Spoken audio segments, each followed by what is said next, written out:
GBNews.uk. Thanks for being part of the GB News family. My name is Andrew Doyle. Join me every Sunday evening at 7 p.m. for Free Speech Nation.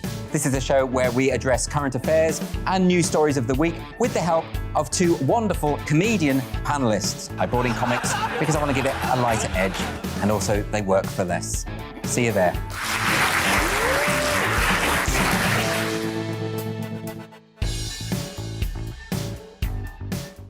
Join my show Farage, 7 p.m. till 8 p.m. Monday through Thursday, and there you will get opinion, analysis, debate, and I'll cover stories that nobody else dares to touch. And then for the last 15 minutes, talking pints. We're over a drink. We have a civilised conversation with someone. We very often disagree, but we do it in a grown-up way. Come and join me on Farage.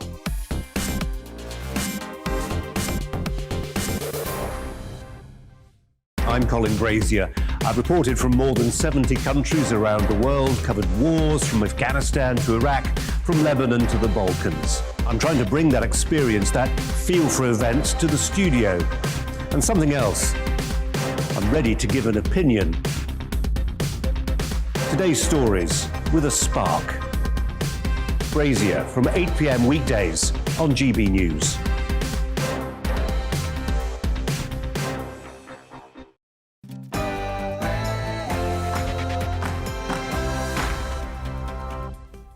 Hello there, it's 6 o'clock. I'm Michelle Dewberry, and this is Dewbs & Co, the show where we like to get into all the things that have got you talking today. Coming up, Shamima Begum. Do you remember that name? No, she hasn't gone away. In fact, on the contrary, in a new interview, which, by the way, I cannot believe that people are still hunting her down to give her the opportunity to spread her message, but nonetheless, she's indeed given that opportunity, and this time she's announced that she wants to come back to Britain to face trial. Should she? And today saw the start of a multi-day business conference. Keir Starmer took to the stage and proclaimed that Labour are the party of business. Is he right? And it's been warned that up to 100,000 children could be in care in England by 2025. One of the concerns is around the lack of foster parents, which made me wonder, could you be a foster parent? And finally, a head teacher has called for people to stop calling the young work and snowflakes. Apparently, it's going to make them give up on their dreams. I say, pull the other one, but am I wrong? All that to come, but first, the news headlines.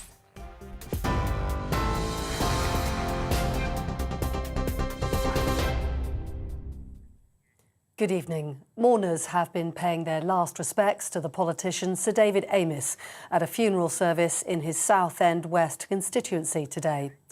The father of five was stabbed to death while holding a surgery at Belfairs Methodist Church in Leigh-on-Sea in October.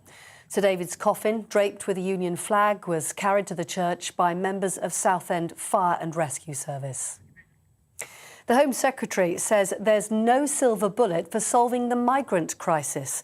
Priti Patel took urgent questions today from MPs in the Commons over the increasing numbers of people crossing the English Channel.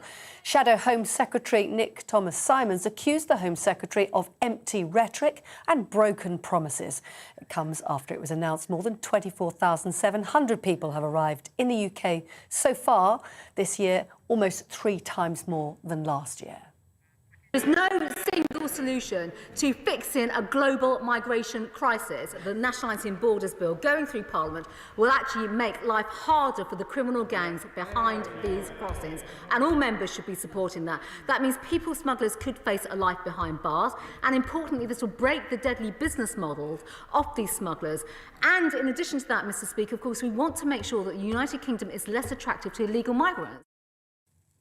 A top lawyer has been put in charge of the Sarah Everard murder inquiry. Dame Ailish Angelini QC will be investigating her murder, which was by a serving Metropolitan Police officer in March. The Home Secretary, Priti Patel, said she hopes the inquiry will shine a light on the failings that led to Sarah's killing. In the United States, 5 people have died and more than 40 others have been injured after a car ploughed through a Christmas parade in the American state of Wisconsin. An SUV broke through barriers in the city of Waukesha on yesterday afternoon, hitting dozens of people, including small children. The authorities have identified the suspect as 39-year-old Darrell Brooks. The incident is not thought to be terror-related. Here, all new homes, in England at least, will have to have electric car charging points from next year. Boris Johnson made the announcement today at the CBI National Conference. New supermarkets and workplaces, including those undergoing major renovations, will also be forced to include charging points for cars. The Prime Minister says Britain can win what he calls the new green industrial revolution, but only if we act now. We're regulating so as to require new homes and buildings to have EV charging points, with another 145,000 charging points to be installed thanks to these regulations. We're investing in new projects to turn wind power into hydrogen, and the net zero strategy is expected to trigger about £90 billion of private sector investment, driving the creation of high-wage, high-skilled jobs across the UK. Boris Johnson speaking earlier. The energy provider Bulb has said it's going into administration because of challenging market conditions. The company blamed the rising cost of gas prices and what it calls the volatile market situation, but said it will still provide a normal service to its 1.7 million customers. More than 20 providers have collapsed in recent months following a big rise in the wholesale price of gas. The government's facing a potential backlash from Tory MPs over changes to social care plans. Previously, the government said there'd be a cap of £86,000 on care costs by 2023, but it's now considering a change to how contributions are calculated. Council funding support will no longer count towards that limit. Under the plans, only an individual's personal payments will be considered. Once the limit's hit, the local authority will then pay the rest. Some backbench MPs say the changes could hit poorer people hardest, the least well off having to sell their homes, which would break a Tory manifesto pledge. Australia will begin to allow foreign visitors to enter the country from the start of December. Skilled workers, international students and refugees will be given priority, but they must hold an eligible visa and be fully vaccinated against COVID. The country did have one of the strictest border policies in the world, allowing only a limited number of Australians and permanent residents in before the new rules. And Austria has become the first Western European country to enter a fourth national lockdown to try to tackle soaring coronavirus cases. Austrians have to stay home and can only leave for essential reasons like food shopping, going to the doctor or even taking some exercise. Restaurants and most shops have closed. Large events have also been cancelled, and the government says it will re-evaluate the lockdown after 10 days. This year, there'll be no gendered categories at the Brit Awards. Gongs will be awarded instead for Artist of the Year and International Artist of the Year, replacing the Best Male and Best Female categories. The show's organisers saying the decision will allow musicians to be celebrated purely for their work rather than how they identify. That's all from me. I'm back in an hour. See you then.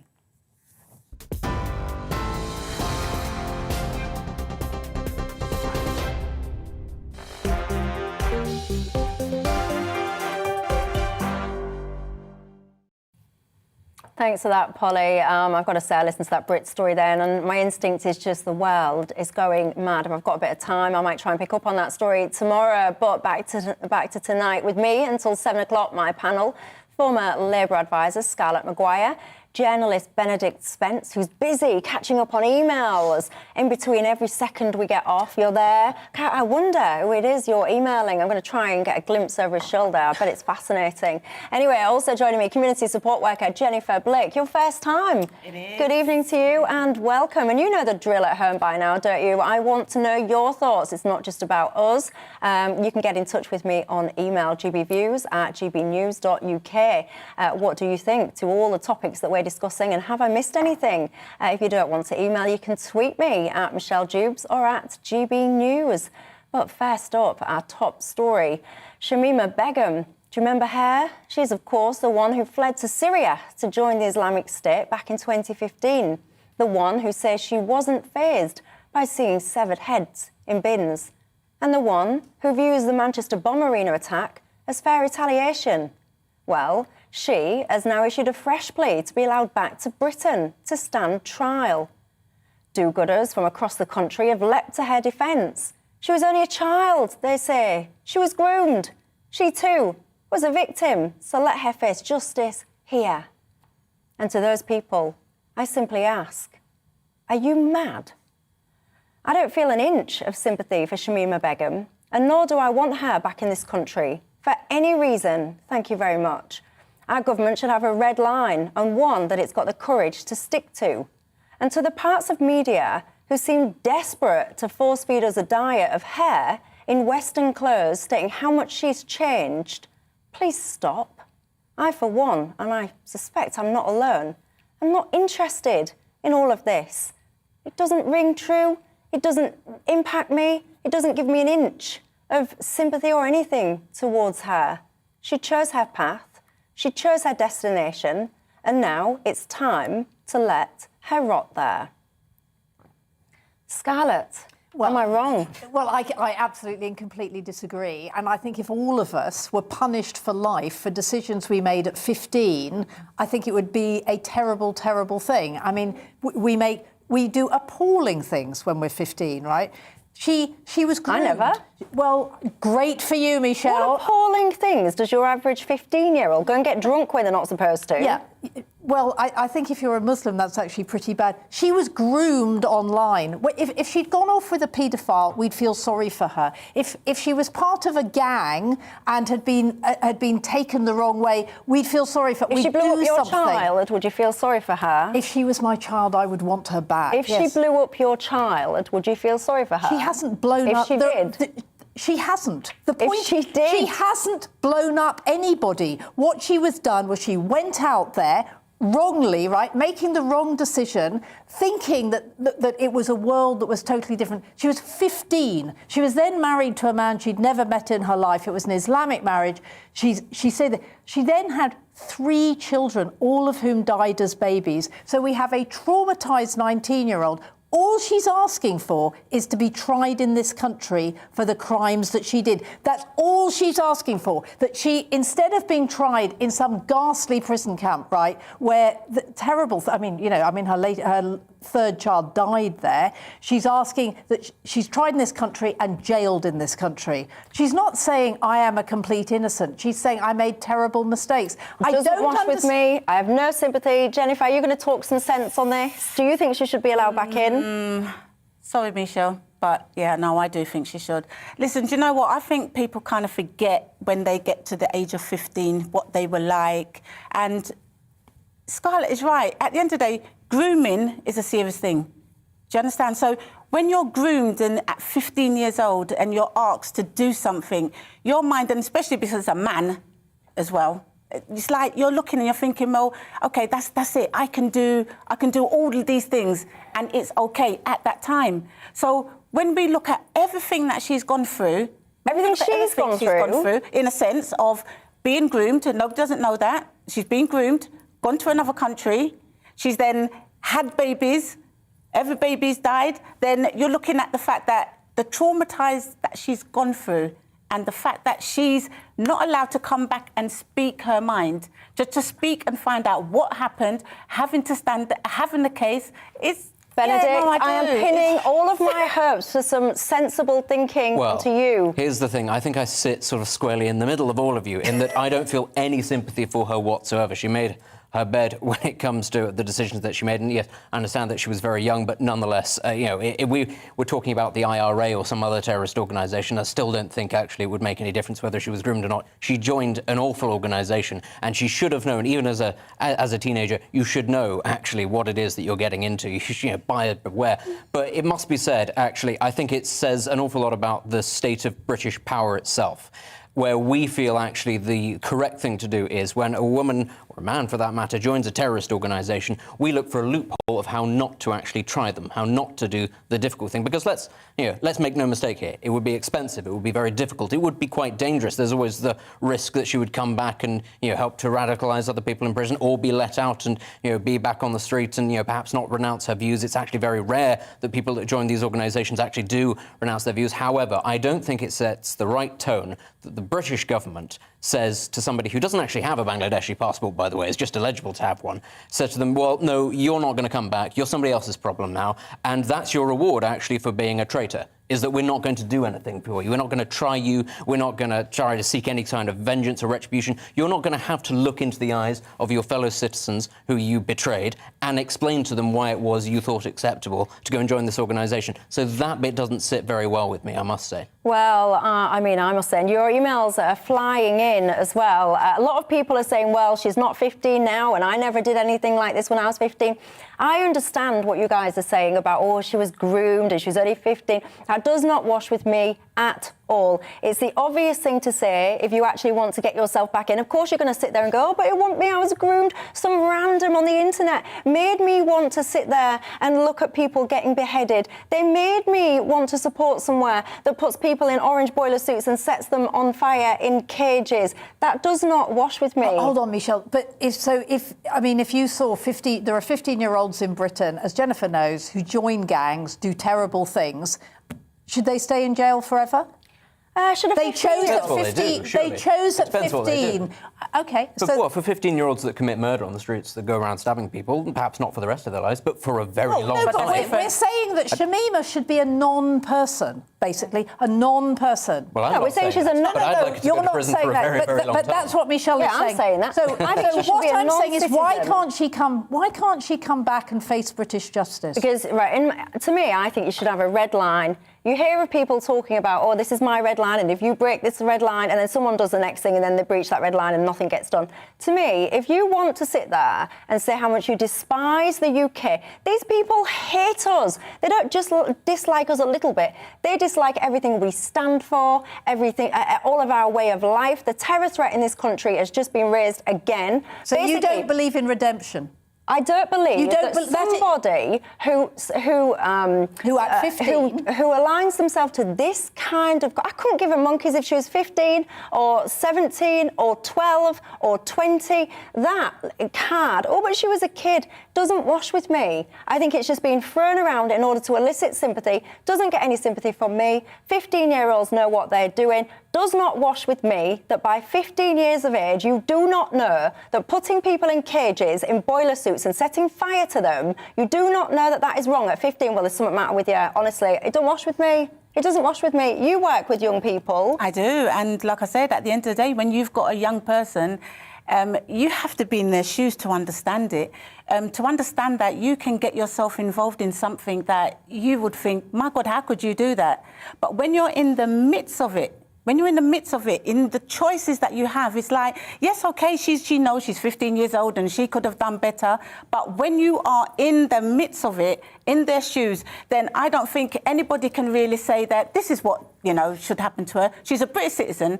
Let her come here. She's not anymore. Let her come here. She's not anymore, thank goodness. Yeah, she's a non-person. One thing I would say about that. Brilliant. One thing I would say about, though, is I don't like the precedent of the British government being able to just repudiate your citizenship and saying, well, you're not our problem anymore. I think, realistically... She was eligible for a different citizenship. She was eligible, but she didn't have it. And the thing is, I think if you want something done properly, you've got to do it yourself. I don't think we should just leave her at a camp in Kurdistan, who, as we've seen, given the geopolitics of the region, is actually rather unstable. Who's to say that she will stay there indefinitely? Who's to say that she might not be sprung? There have been many attempted escapes by former members of Daesh from these camps. I think she should be brought back home, and I think she should be put in prison, perhaps for the rest of her life, perhaps just for a very, very long time. But you know that wouldn't happen. She'd come back to this country. Then the laws need to be changed, and it should put emphasis on that. She'd come back to this country, paid for by us lot as taxpayers, by the way, because she'd get legal aid. She'd get sent to prison. She'd get released in, if you ask me, a small number of years. She'd be back on the streets to create absolute havoc. I think it's awful. You have no idea, Michelle, whether she... Do you want to take the chance? Would you take the chance? I don't. I would, actually. You have no idea what she thinks, right? You have no idea whether that actually she could be one of these people. And there are people who are working with Prevent, working with things like gang members who've said, We have some idea what she thinks. She keeps on going on national television. She keeps on going... OK, and each time she says it's over. I regret it. So and you may learn a lot from her as well. So there's things that working with young people that just do things that you think, wow, could you do that? And then you have a conversation with them. It's like you get into their heads and you find out, oh, is that how you... I must say, though, I just find this... I like the idea that there's potential redemption on the cards for Shamima Begum, but actually the sheer rate at which members of extremist organisations end up reoffending and not repudiating their beliefs is just too high, actually, for me to sort of buy into this. I'd love it to be true. I just don't believe that it is true, and I think that she would end up being in prison for much of the rest of her life. That's just the way that these organisations are, and I think it's very naive to think that somebody who buys wholeheartedly into a sort of a messianic religion just gets rid of that because they don't quite like the lifestyle. I don't think that that's true. Well, like I say, you can get yourself involved in some really bad stuff, and yes, there is redemption. Okay, so at the end of the day, somebody and people can change, and we're not going to know that if we don't give her a chance to come over and stand her But trial. there's some people, there's some crimes that are so heinous. Like, for example, when I think, going off topic but slightly linked, when I think of things like the killing of Jamie Bulger, this little boy that I remember from my childhood who got tortured by two young boys, people like that, they don't deserve redemption. Those people are lost causes for the rest of their lives, as far as I'm concerned. People like this, girls like this, they're lost causes to me, as far as I'm concerned. And I want your views as well. I think I've got to say, I know when I'm in the minority, and on this panel, it's fair to say I am in the minority. But I think I'm in the minority of the land of common sense. I've got to say, maybe I'm deluding myself there, because I think what I'm saying is absolutely spot on. These guys disagree with me. Well, we agree she's a nasty piece of work. Well, I think that it's really important that British justice works, and at the moment it's being seen not to work. And I think not to bring her back for a trial is absolutely wrong. Well, I put a question out on the Twitter, a little poll out on Twitter just before I came on air, asking, do you think she should be allowed to come back to the UK and stand trial? So far, we've had over 2,000 votes. It's only just gone live, I've got to say. 92% of you agree with me. You 92%. You see sense, you talk sense, and I like you. You can watch again. Anyway, we're gonna take. And the people who disagree with Michelle are not allowed to watch the programme again. I know you can. Yeah, you can watch as well, because we like Scarlett. We'll have her back as well, so you can watch the Scarlett and her views. Anyway, I'm going to take a quick break. When we come back, it's been a big business conference today, the first of 3 days. According to Keir Starmer, Labour is now the party for business. Do you think he's right? We'll have that and more after the break.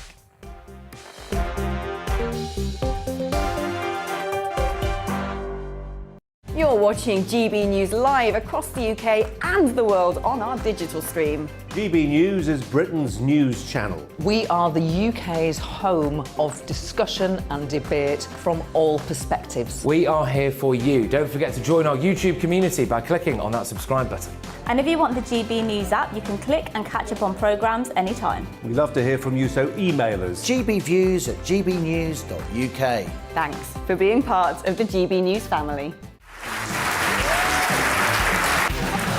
My name is Andrew Doyle. Join me every Sunday evening at 7 p.m. for Free Speech Nation.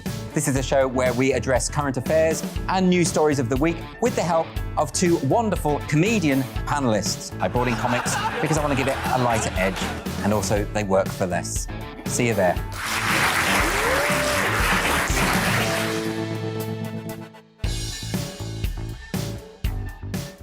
Join my show Farage, 7 p.m. till 8 p.m. Monday through Thursday, and there you will get opinion, analysis, debate, and I'll cover stories that nobody else dares to touch.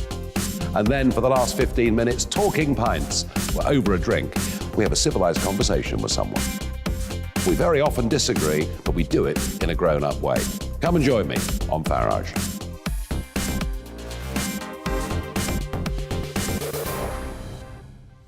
I'm Colin Brazier. I've reported from more than 70 countries around the world, covered wars from Afghanistan to Iraq, from Lebanon to the Balkans. I'm trying to bring that experience, that feel for events, to the studio. And something else, I'm ready to give an opinion. Today's stories with a spark. Brazier from 8 p.m. weekdays on GB News.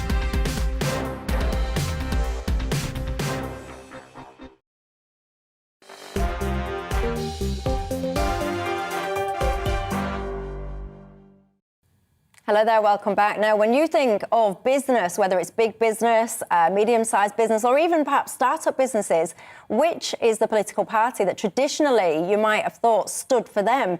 I've got to say, most people would probably have said that the Tories was the party for business, but now Labour, after what I've got to say is quite a few own goals, Labour is kind of seizing the ground there, stepping in, stepping up and declaring themselves now as the party of business. Sir Keir Starmer says that Labour's view of business has shifted under his leadership and says that he sees it as a force for good. He's called for an economic restart, and this is all, of course, at the CBI, the Confederation of British Industry. It's their annual conference. It's a 3-day event which started today. Now, I've got to say, and I was almost slightly reluctant to even say this, because if I dare say anything slightly negative about Prime Minister Boris Johnson, I get inundated, so I do, emails from people saying, why are you government bashing? We've got, for example, the BBC or other channels for that. Stop doing it. And listen, I don't try and bash the government. I would love the government to be doing a great job, but sometimes, on occasion, you know, you cannot deny now, I use the phrase own goal. Boris Johnson is making it quite easy, isn't he, for Labour? And the reason I bring this up at the moment is because we should be sitting here talking about all the positive business policies that Boris Johnson was talking about, his green agenda, 10-point plan and all that stuff. But instead, the press is dominated by Peppa Pigworld. The reason is because Boris Johnson basically lost his plot, he's lost his point in the speech, was shuffling his papers, and I can only assume extended an anecdote to try and cover up himself. Let's just have a little listen to that. Yesterday I went, as we all must, to Peppa Pig World. I don't know if you've been to Peppa Pig World. Who's been to, hands up anyone who's been to Peppa Pig World? Not enough. I was a bit hazy what I would find at Peppa Pig World, but I loved it. And Peppa Pig World is very much my kind of place. It has very safe streets, discipline in schools, heavy emphasis on new mass transit systems, I notice, even if they're a bit stereotypical about Daddy Pig. But the real lesson for me, going to Peppa Pig World, and I'm surprised you haven't been there, was about the power of UK creativity. Who would have believed, Tony, that a pig that looks like a hairdryer, or possibly a sort of Picasso-like hairdryer, a pig that was rejected by the BBC, would now be exported to 180 countries with theme parks both in America and in China, as well as in the New Forest, and a business that's worth at least £6 billion to this country, £6 billion and counting. Now, I think that is pure genius, don't you, Peppa Pig? And no government in the world, no Whitehall civil servant would conceivably have come up with Peppa. Oh, come on. Like, you see, I don't want to government bash. It's not what I want to do, but I just think it's silly. And Boris Johnson, by the way, if you're watching, look, I want to introduce you to this. It's called a staple. So if you are going to have really long speeches, multi-page speeches, the top tip from me, I've worked in business a long time, if you staple the corner of your bits, you won't be shuffling around trying to figure out what page you're on. You can have that one from me for free. Benedict, serious side though, Labour, they are claiming that they are now the party of business. Are they? I mean, the first thing to say is that I thought the whole speech was rather clever, because we're going to be talking about whether or not Labour are the party of business. Keir Starmer would like us to talk about that. But all anybody is going to be talking about now is, of course, Boris Johnson's speech. And it reminds me a bit like the time that he went off on one and started talking about how he likes to make red buses out of old wine crates, so that when you Googled it, the red bus from the referendum didn't come up to the top of your searches. That's the kind of thing that I think he's very good at, especially when he's not very good on the details. As to whether or not Labour are now... Do you think this was deliberate? Yes, I absolutely think that it's deliberate. I think the whole bumbling thing is an act and always has been. But let's move on to the story of whether or not... Are you all right? No, genuinely, I think that's what it was. I think it was too... I think it would have been too much of a furore, actually, for this to have been just a random catastrophe. That is genuinely what I think that it was. But let's get on to the subject of whether or not Labour are the party of business. No. Now, just because the Conservative Party, which is traditionally the party of business, has been taking a machine gun to most businesses in this country over the last 2 years, doesn't mean that Labour are suddenly, the party that you want to go to. It's simply a case of who's the sort of least worst option. And I think most businessmen and women will not be fooled. They will actually have looked at the track record of the Labour Party over the last few years and even in the last few months. And they'll say that actually the Labour Party has not been particularly strong on anything, be it coronavirus, be it foreign policy, be it business. It has always just been the government needs to do this, but more of it and yesterday. And ultimately, I don't think that this is going to work. But what about things like business rates, though, which is a real policy, it's a real tangible thing that does affect businesses, that this government has been a little bit wishy-washy about. We all know it's an issue. They keep talking about reform. This government has been really, as I said, weak. The Labour Party, for example, is saying we'd wipe out business rates. I just don't think people trust them to follow through on their word. As much as anything else, nobody really trusts the Conservatives to do it anyway, given that they sort of flip-flop on everything. But ultimately, this isn't the Labour Party of Tony Blair. Keir Starmer is still doing, as it were, a bit of a mop-up job left over from the Corbyn era. And the thing is, he's not actually secure in the role. We don't know who is going to be the Labour Party leader in the next few years. So if you're looking at it as a business, as a businessman or woman in the long term or even the medium term, do you look at Keir Starmer and do you think voting for this guy is necessarily going to be in my best interests? I wouldn't have said yes. I don't think particularly that people are going to be particularly enthralled by the Conservatives at the moment, but that's not to say that Labour is suddenly your best friend. Yeah, I mean, so we have a Prime Minister who said F business, right? So, I mean, that's where business stands, that he goes up to the annual conference of the CBI and instead of talking to them about the real problems that they have, which is the labour market, which is how are we sorting out Brexit, which is business rates, he ends... And, I mean, it wasn't just Peppa Pig. I mean, there was just a whole long, rambling speech, clearly written by somebody else, which is why he got completely lost in it. He hadn't prepared it. He hadn't thought it through.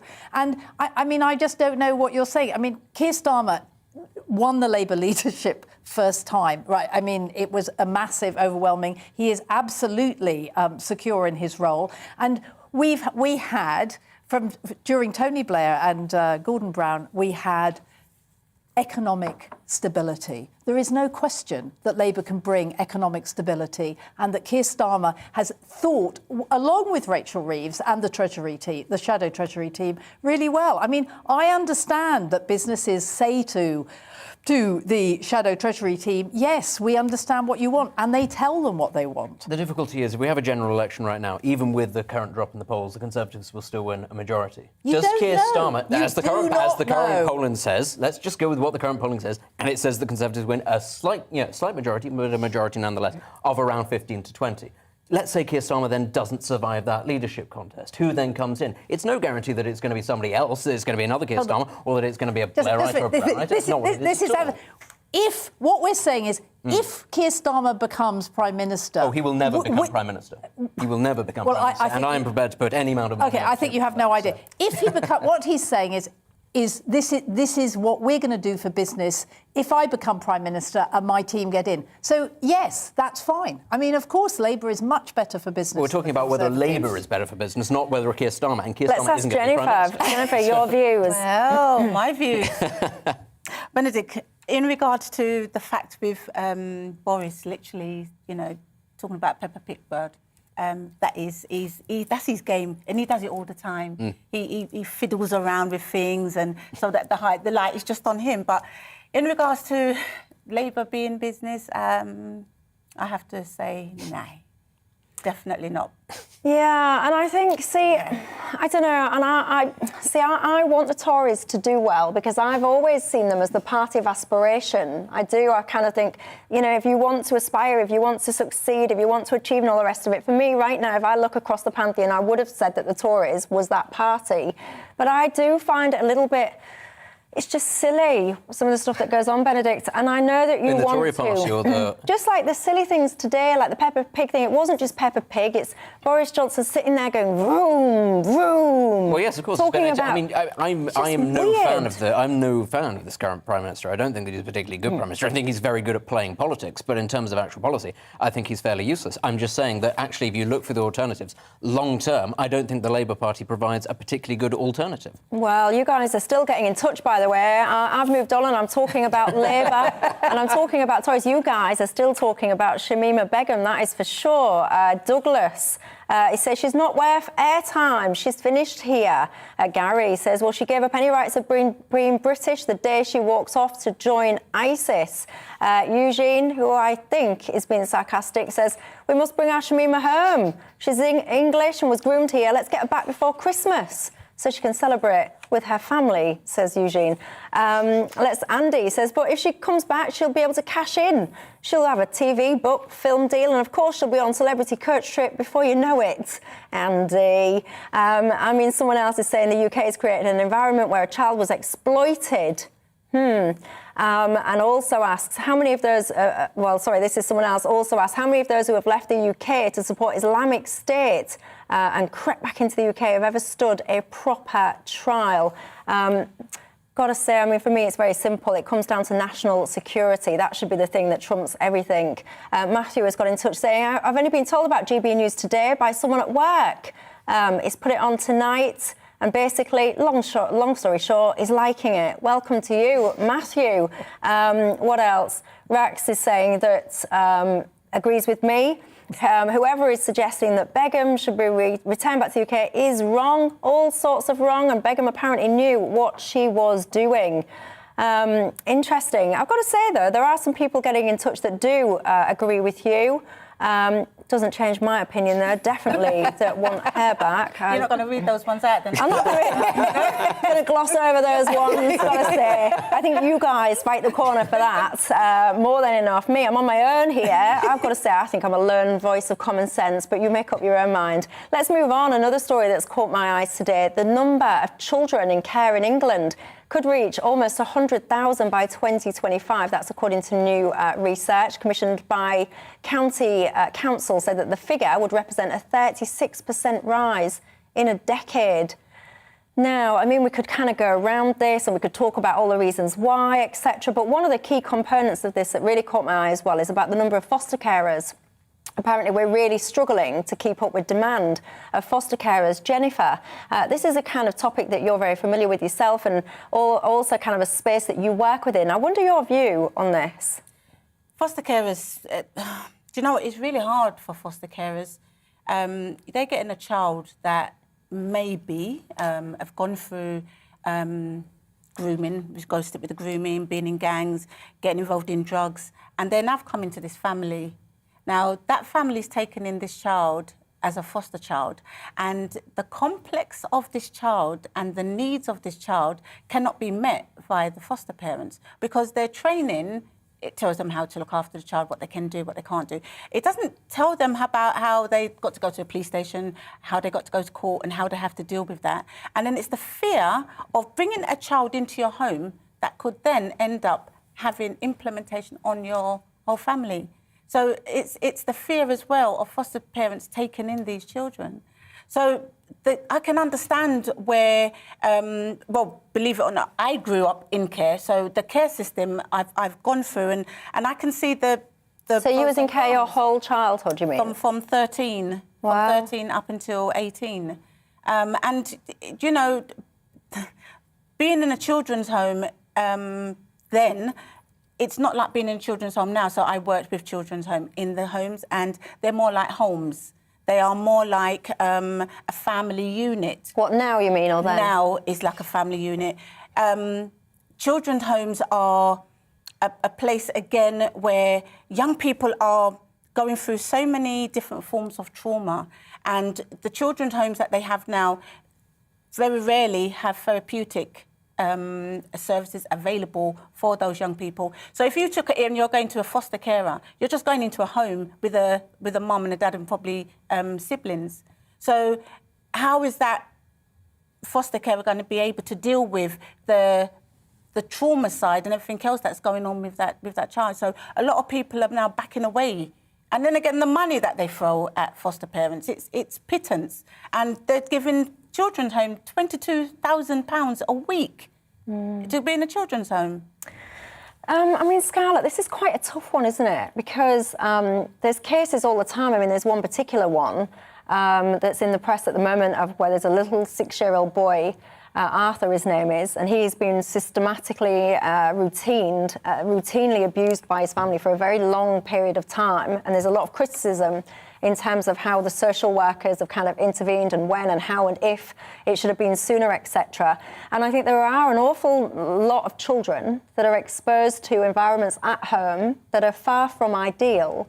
And as we're talking about increasing numbers, so what do we do with these people if the foster carers are in decline and homes are not the ideal place? What do we do with them? Yeah, it's really, really serious because, I mean, as Jennifer said, what we've got are really traumatised children. We don't have children where, you know, mum suddenly went off or something like that. I mean, we have children like Arthur, who an ordinary parent actually couldn't deal with. And so what you've, I mean, yes, foster parents have to be given, it has to be a wage so that they have to be trained to look after them. Because would you ever be a foster carer?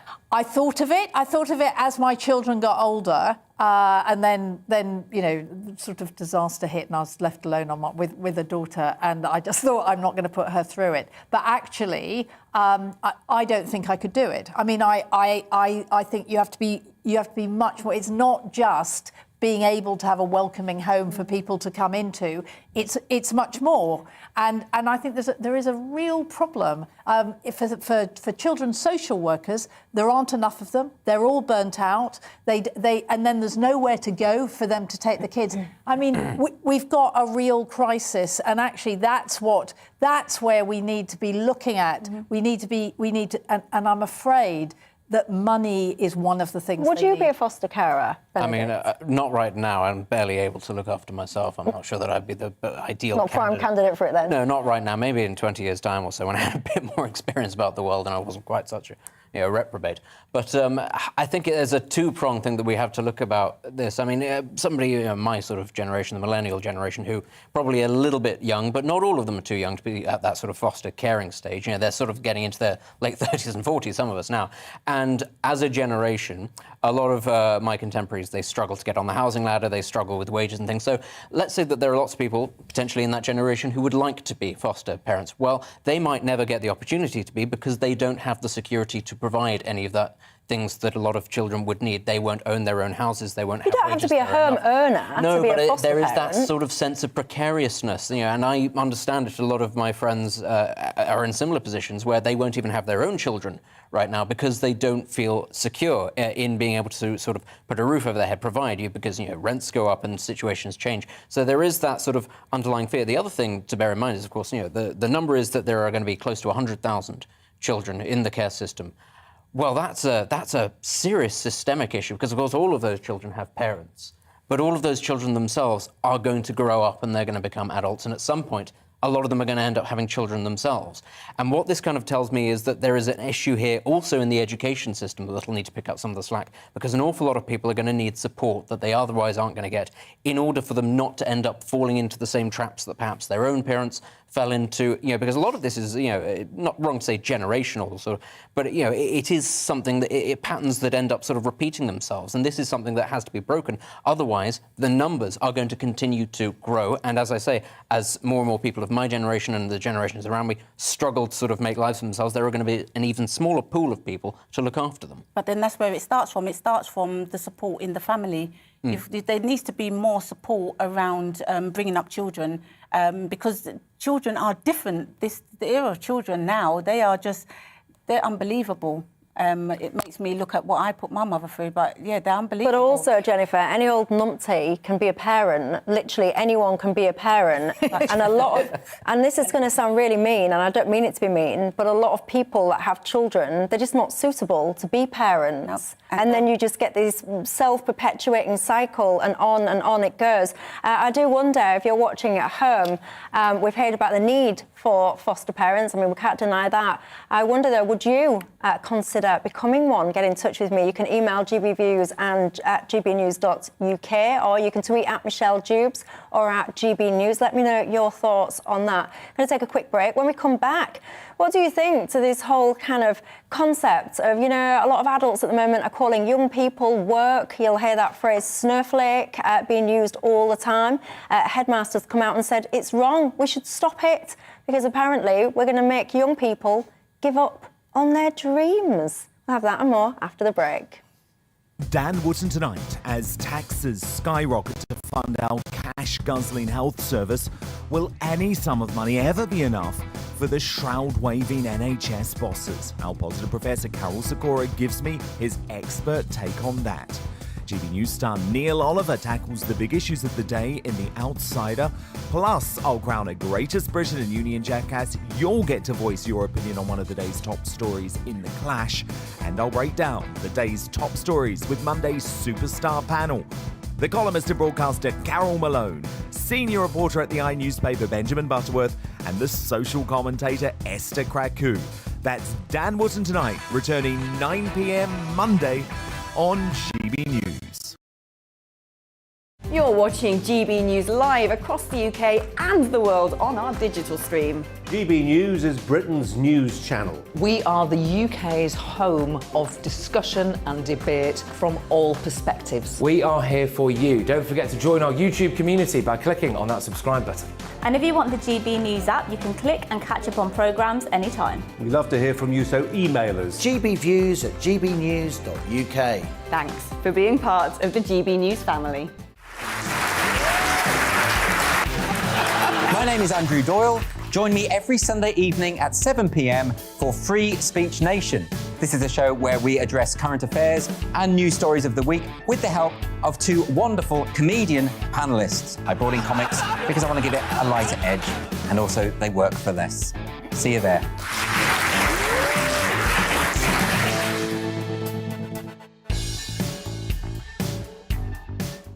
Join my show Farage, 7 p.m. till 8 p.m. Monday through Thursday. And there you will get opinion, analysis, debate, and I'll cover stories that nobody else dares to touch. And then for the last 15 minutes, talking pints. We're over a drink. We have a civilized conversation with someone. We very often disagree, but we do it in a grown-up way. Come and join me on Farage.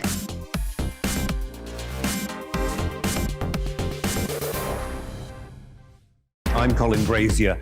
I've reported from more than 70 countries around the world, covered wars from Afghanistan to Iraq, from Lebanon to the Balkans. I'm trying to bring that experience, that feel for events, to the studio. And something else, I'm ready to give an opinion. Today's stories with a spark. Brazier from 8 p.m. weekdays on GB News.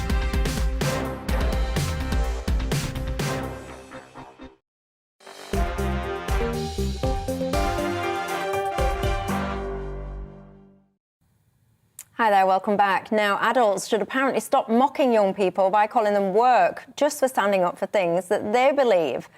This is according to a leading head teacher, Samantha Price, who's the president of the Girls' Schools Association.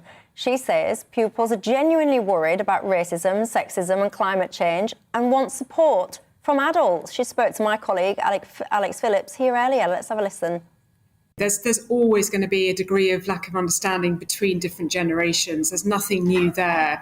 I think that we're seeing a very rapid pace of change at the moment, but internationally, not just in the UK, in terms of what young people are feeling very sort of passionately about, and the new language around equality and diversity has emerged very, very quickly, which the older generation are finding harder, I think, to understand. Jennifer, I'm going to start with you on this, because as we've just been mentioning, you do indeed work with the young. It probably won't surprise you to hear that I just think that's a load of nonsense. What's your thoughts? Young people will always have a voice, and they have got a voice, but they are pushed down. And when they want to express themselves, there's a Jamaican saying like children should be seen and not heard. Absolutely. But how can you say we push kids down? I mean, I look at, say, like Greta Thunberg comes to mind. She's a teenage girl. She's been in the public sphere for a while. She's not pushed down. She's given this monumental platform, audiences with world leaders, anything but. But just that's one. That's just one. So young people have got a voice, and their voice needs to be heard. So if you hear a young person's voice, that young people want to talk about the things that are happening in society, they're told that, well, you don't know nothing about it, so you should leave it alone. It's not your area. Just leave it. I mean, what she said about destroy their dreams. That's nonsense. That's that's total nonsense. But young people have got a voice and they need to be heard.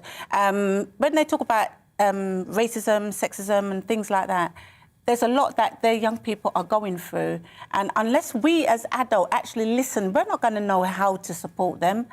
So we have to give them that voice. A lot of what they're going through, I mean, you know, and I do accept that I'm going to get criticism for this, but this whole kind of conversation about boys are not boys and girls are not girls and you can choose what you want to be and you can be anything you want and you can identify however you want, you can change yourself this way, change yourself that way.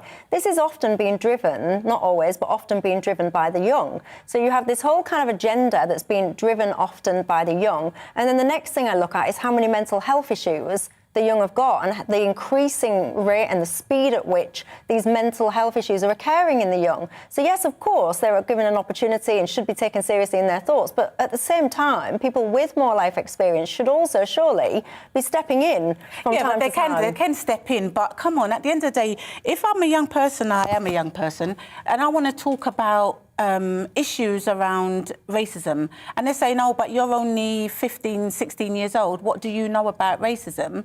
And, you know, you shouldn't be talking about it because it's got nothing to do with you, it doesn't affect you. But yes, it does. And they're going through it daily in school, peer pressure.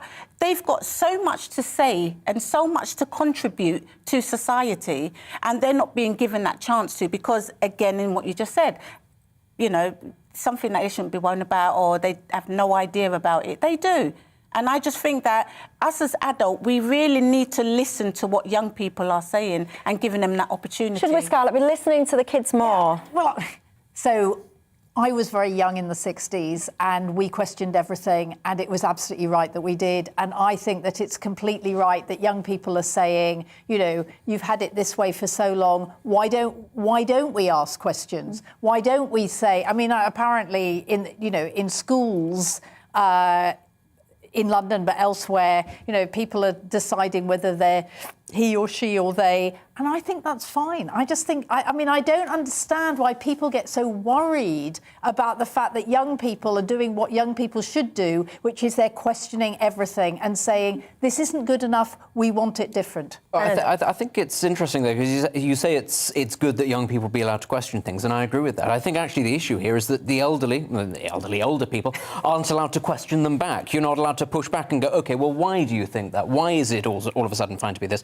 And I think the very fact that woke is being used as a pejorative shows ultimately that there is that disconnect, but also the fact that you're able to sort of sling it at young people shows that it's more sort of a war of attrition. There's no conversation being going on here. There's no, you know, young people are not in any way inclined to listen to the questions of their elders as the elders are prepared to listen to the questions of the young. And they never have been. And in the 80s, yes, it was politically correct. Ever thus has it been. Moves. And Ever thus has it been, which is why I think it would be entirely remiss to say that young people shouldn't have names thrown at them, because this has always happened and it's going to continue to happen. Unless you can stand on your own 2 feet and you can take the slings and the arrows and you can explain your position, you're never going to win anybody over. And I think you've just got to get on board with the fact that the world is adversarial. And actually, a word like woke, let's be honest, it's not the worst insult that these children are ever going to encounter. I don't think that this is the worst thing in the world. They should be made to defend their views. Their views may well be right, in which case, let's have that discussion. Let's get on with it. Let's not try to coddle them. I mean, what worries me is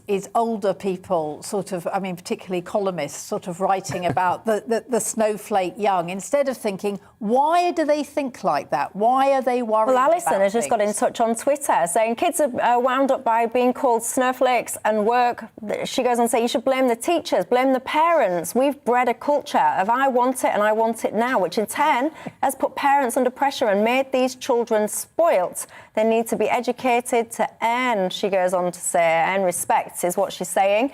Anyway, we're going to move on quickly. Look at the time. It flies by, doesn't it, when you're having fun? Let me ask you this. How do you feel about going out and about at the moment? Christmas is coming up. There'll be parties, gatherings, all kind of shindigs that you might be invited to. Are you someone that, yes, I'm out again? Or are you someone that goes, oh, no, I can't be bothered? Apparently, if you are the latter, there's a thing.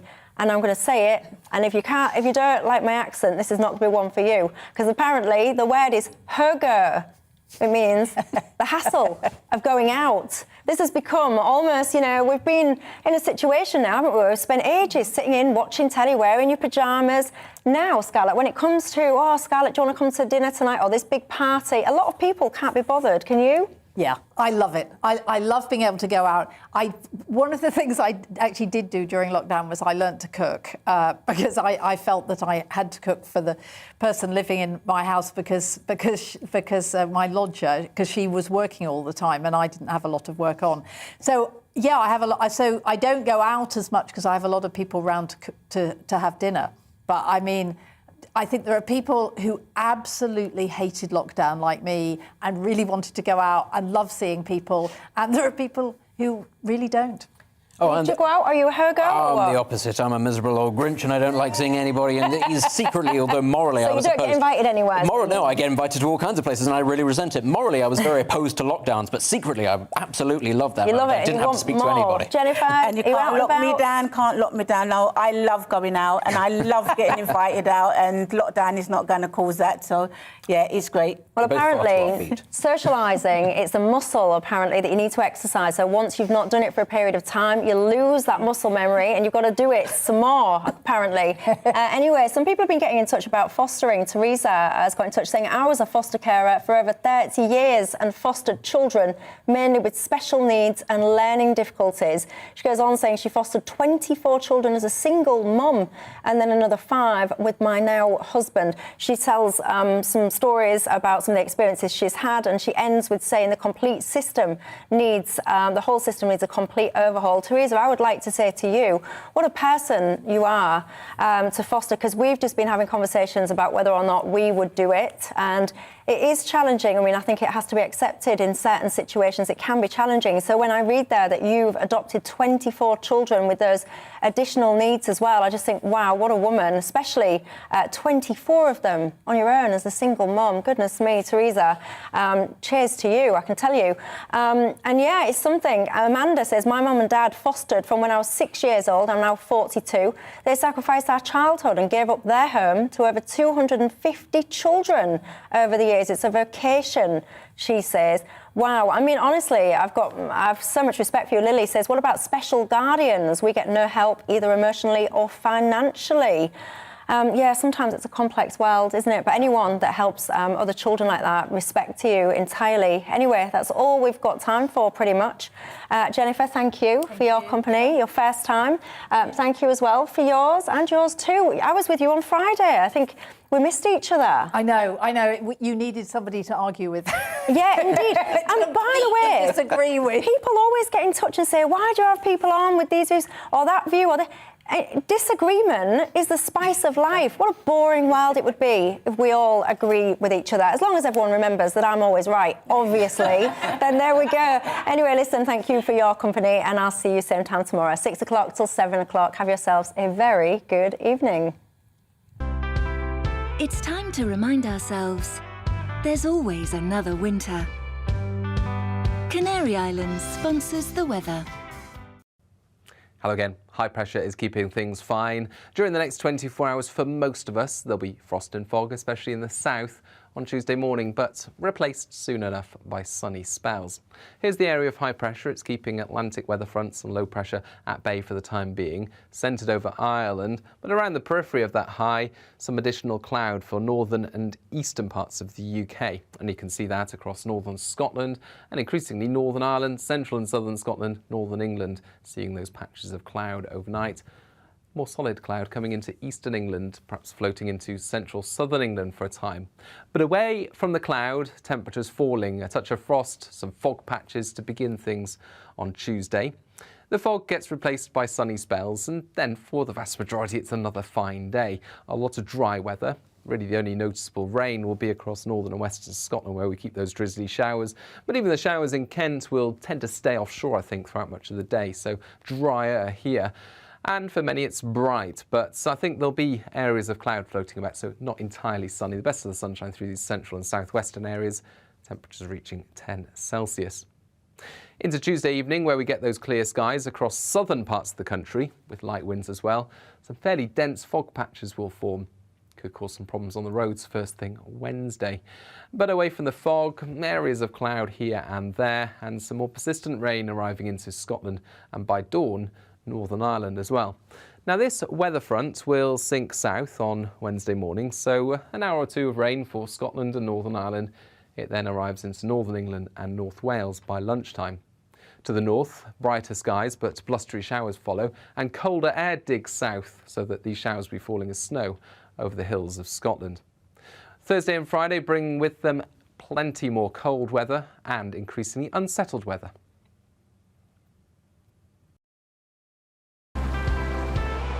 Canary Islands sponsors the weather.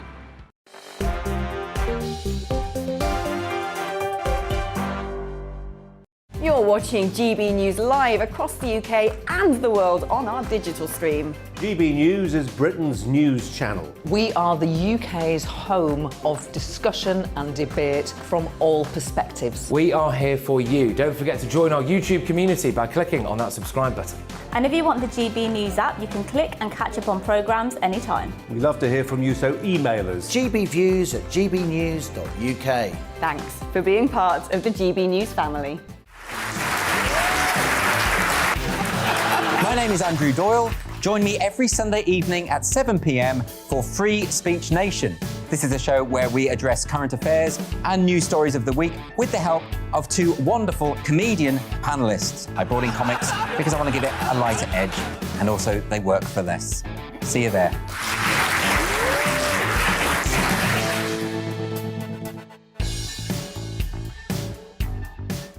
Join my show Farage, 7 p.m. till 8 p.m. Monday through Thursday, and there you will get opinion, analysis, debate, and I'll cover stories that nobody else dares to touch. And then for the last 15 minutes, talking pints. We're over a drink. We have a civilized conversation with someone. We very often disagree, but we do it in a grown-up way. Come and join me on Farage.